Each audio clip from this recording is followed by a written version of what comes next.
और आंध्र प्रदेश के विजयनगरम में हुए ट्रेन हादसे से जुड़ा एक और अपडेट आपको बता दें। इस हादसे में मृतकों की संख्या 8 हो चुकी है। 32 लोग घायल बताए जा रहे हैं। सुरेखा हमारी सहयोगी हमारे साथ लगातार बनी हुई है हैदराबाद से। सुरेखा, कुछ और अपडेट मिल पाया? रेल मंत्री को अभी हम उनके बारे में इंफॉर्मेशन मिली है कि उन्होंने सीएम से बात कर ली है और अब सिचुएशन अंडर कंट्रोल बताई जा रही है। जी हाँ, दरअसल जिस तरीके से हमने पीएमओ की तरफ से भी दफ्तर से भी देखा कि किस तरीके से उन्होंने मैसेज किया कि उन्होंने रेल मंत्रालय मंत्री से बात की और उसके बाद उन्होंने जाहिर तौर पर रेल मंत्री ने भी मुख्यमंत्री से बात की है, तो इसके बारे में भी उन्होंने जानकारी दी।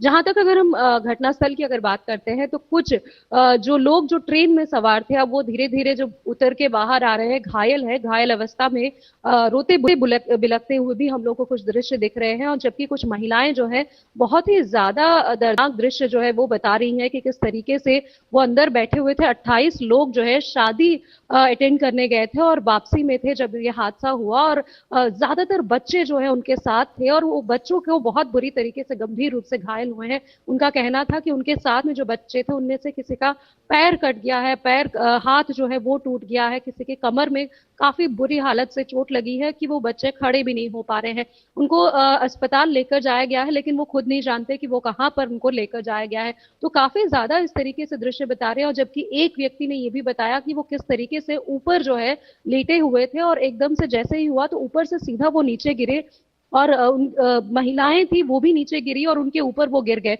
और इस तरीके से दृश्य बता रहे थे कि धीरे धीरे करके वो ऊपर ट्रेन से जो है बाहर निकले, लेकिन एक व्यक्ति जो है दोनों सीटें एक तरीके से चिपक सी गई और उन दोनों सीटों के बीच में वो आदमी फंसा हुआ हाहाकार मचा रहा है, लेकिन उसको अभी तक राहत नहीं मिली है और राहत बचाव की तरफ से जो है वहां तक अभी अधिकारी नहीं पहुंचे हैं, ये उनकी तरफ से कहना था। तो इस तरीके से जो है लोग, ज्यादातर लोग, खासकर अगर हम बात करते हैं जितनी भी बोगीज नजर आ रही है नॉन एसी नजर आ रही है।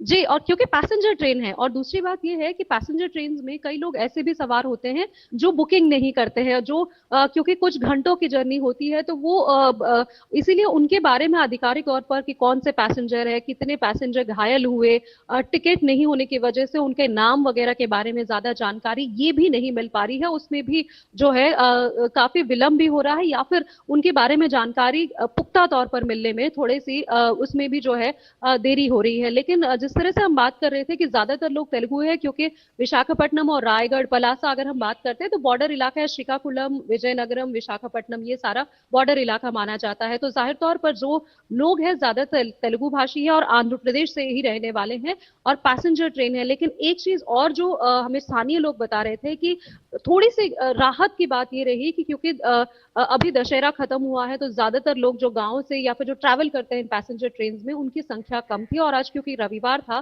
तो ज्यादातर नौकरियों के लिए जिस तरीके से शहर की तरफ आते हैं, विशाखापट्टनम तक आते हैं और फिर वापस वो जो है श्रीकाकुलम या उस तरफ के लिए जाते हैं विजयनगरम के लिए, उनकी संख्या कम थी। वरना अगर हम देखते हैं कि कई लोग जो है ट्रेन में सफर करते हैं जो अपने दिन का काम जो है विशाखापट्टनम जैसे शहर में खत्म करते हैं और उसके बाद अपने गाँव की तरफ लौटे हैं और इन ट्रेन का सहारा लेते हैं। तो उसमें थोड़ी सी ये रही कि ज्यादातर पैसेंजर जो बोगीज हैं उनमें जिस तरीके से रश देखा जाता है वीकडेज में वो रश नहीं था, जिसकी वजह से ये माना जा रहा है कि कम से कम ये हादसा बड़ा जरूर हुआ है लेकिन ये और भी ज्यादा बड़ा हो सकता था अगर वही मान लीजिए कि जो अगर हम सोमवार या शुक्रवार या शनिवार के वक्त में अगर होता तो उतना बड़ा हादसा नहीं हुआ है।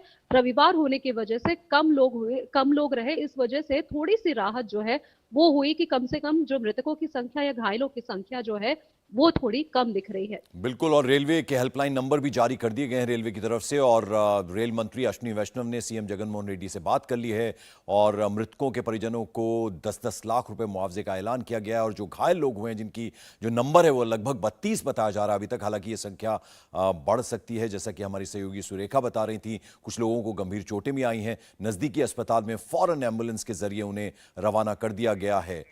और बहुत बहुत शुक्रिया इस अपडेट, इस जानकारी के लिए आपका सुरेखा।